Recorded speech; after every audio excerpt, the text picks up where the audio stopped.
अरे रत्नो, क्या कर रही है तू? जरा आराम से जा।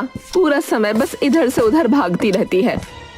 मेरे पास बिल्कुल समय नहीं है माँ। मास्टर शेफ शुरू हो गया है। अगर मैंने और देर की ना तो पुष्पा काकी अपनी खिड़कियां बंद कर लेंगी और मुझे टीवी भी नजर नहीं आएगा। रत्नो को खाना बनाने का बहुत शौक था। उनके छोटे से घर में टीवी नहीं था, इसीलिए वो रोज मास्टर शेफ शुरू होने से पहले ही पड़ोसियों की खिड़की के बाहर बैठ जाया करती थी। पता है माँ, आज मैंने एक नई रेसिपी सीखी है। जब मैं अपना ढाबा खोलूंगी ना तो मेरे मेन्यू में वो डिश जरूर होगी। हाँ हाँ मेरी बच्ची। राधा अच्छे से जानती थी कि उसके घर के हालात ठीक से 2 वक्त खाना खाने के लायक भी नहीं थे। ऐसे में वो रत्नों का सपना नहीं तोड़ना चाहती थी। रत्नों का सपना था एक ढाबा खोलना। अगली सुबह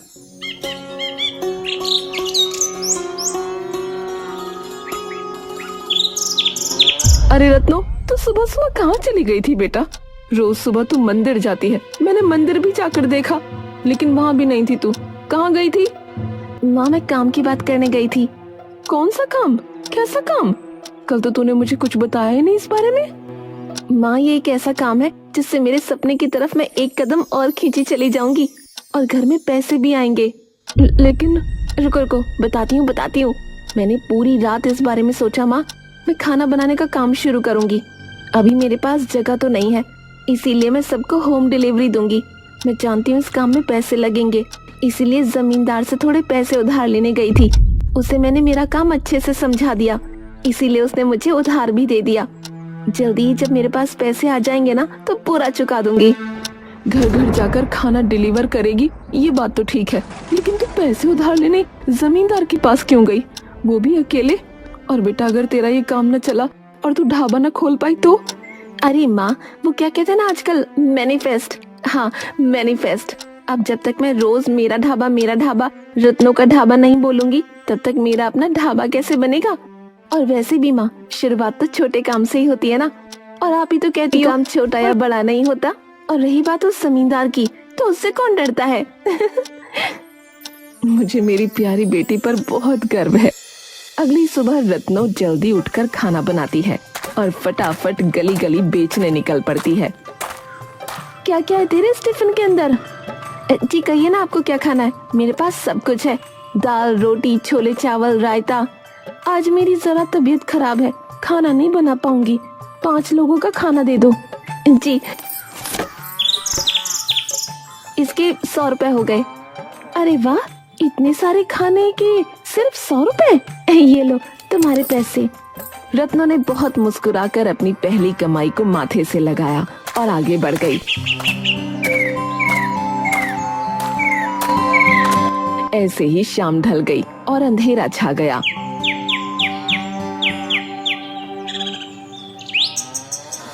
आज तो बहुत थक गई होगी ना तू? हाँ माँ, लेकिन ये थकान तो कुछ भी नहीं है। ये देखो, आज इतने सारे पैसे कमाए मैंने। ऐसे ही धीरे धीरे जोड़कर एक ढाबा जरूर खोलूंगी।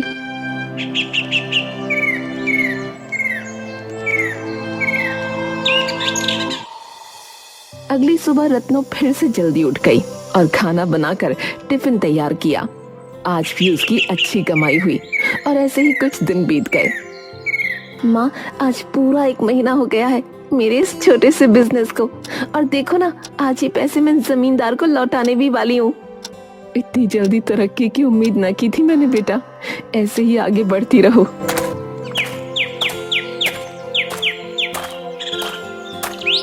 उसके बाद रत्नो जमींदार के पास उन पैसों को वापस देने जा पहुंची। अरे वाह, तुम तो सारा पैसा समय पे ले आई भाई। हैं? तुम तो बहुत ही होशियार लड़की हो। और साथ में खूबसूरत भी हो। क्या मतलब है आपका? मैंने आपसे पैसे लिए थे, सो वापस करने आई हूँ। पैसे लीजिए, मुझे जाना है। अरे अभी तो आई हो और अभी वापस जाने की बात कर रही हो? अरे मेरे साथ बैठकर थोड़ा चाय पर चर्चा तो कर लो। नहीं, मेरे पास समय नहीं है, मुझे जाना चाहिए। तभी जमींदार रत्नो का हाथ पकड़ लेता है। रत्नो को बहुत तेज गुस्सा आता है और वो जमींदार को एक चांटा मार देती है।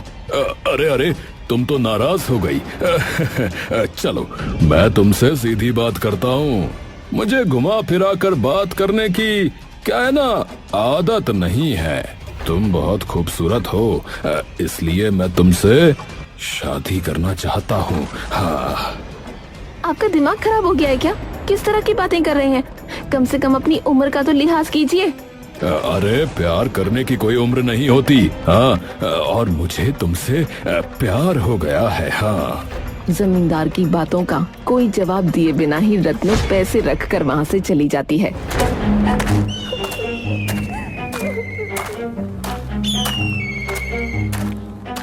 जमींदार एक बहुत बड़ा गुंडा था।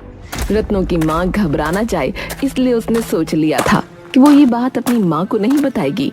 वो बड़बड़ाते हुए घर की ओर जा रही थी, लेकिन तभी रास्ते में उसने एक बुजुर्ग आदमी को देखा।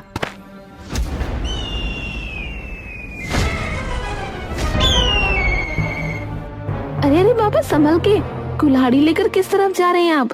बेटा, मैं तो एक मामूली सा लकड़हारा हूँ, जंगल की तरफ जा रहा हूँ।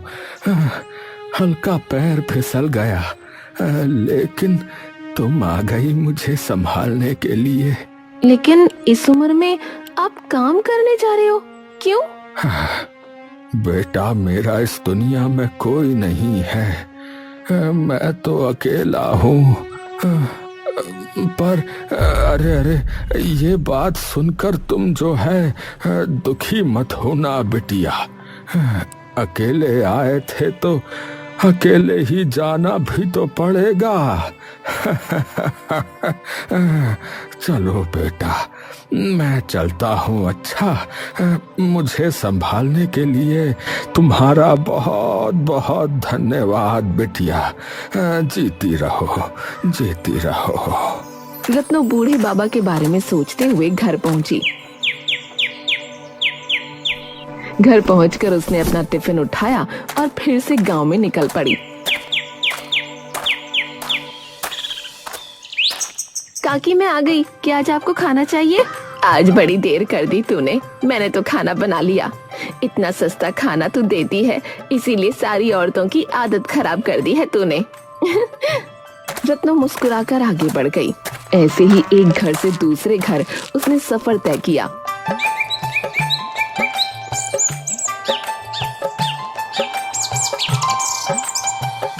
शाम को जब वो जंगल के बाहर से गुजर रही थी, क्या वो बूढ़े काका अपने घर जा चुके होंगे?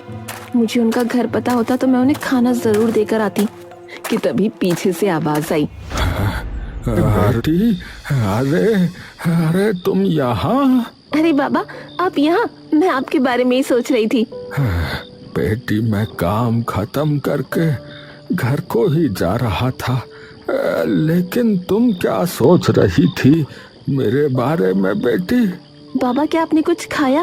अरे मैं भी कितनी पागल हूँ, अभी तो आपने बताया कि आप काम खत्म करके आ रहे थे। ये लो, मैं आपके लिए खाना लेकर आई हूँ, खाना खा लो। बेटी, खुशबू तो बड़ी अच्छी आ रही है इसके अंदर से।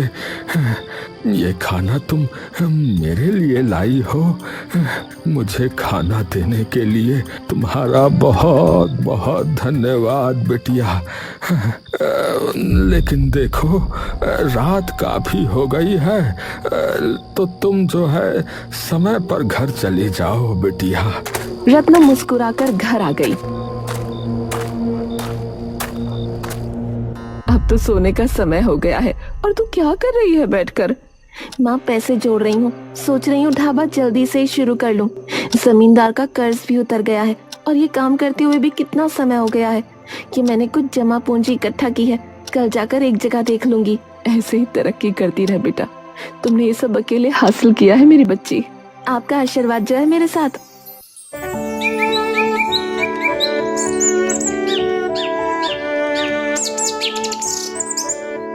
अगली सुबह रत्नो अपना बजट बनाकर एक जगह भी देखने जा पहुंची। साथ साथ टेबल, कुर्सी, खाना बनाने का सामान, इन सब का भी ऑर्डर दे आती हूँ। थोड़े थोड़े पैसे करके मैं सब कुछ चुका दूंगी। और कौन सा वो सामान आज के आज मेरे घर पहुंच जाएगा। कम से कम 5 दिन तो लगेंगे ही। हाँ, यही सही रहेगा, आज ही ऑर्डर दे देती हूँ। रत्नो फौरन सामान का ऑर्डर देने बाजार चली गई।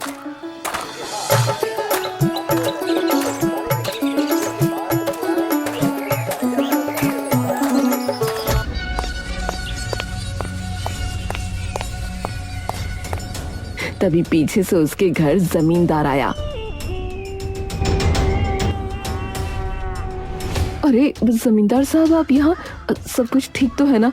अगर कोई काम था मुझे ही बुला लिया होता। देखिए, काम तो बहुत जरूरी है, लेकिन उस काम के लिए मेरा आना ही ठीक था। माफ कीजिए, मैं आपकी बात समझी नहीं। देखो भाई, मैं सीधी बात करता हूँ।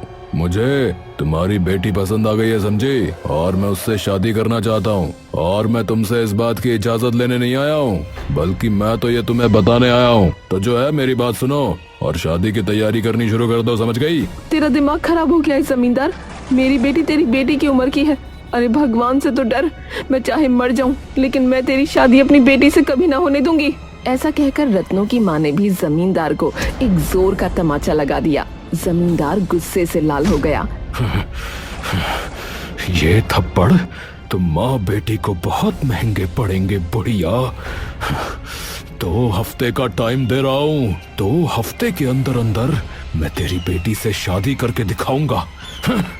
ऐसा कहकर जमींदार वहाँ से चला जाता।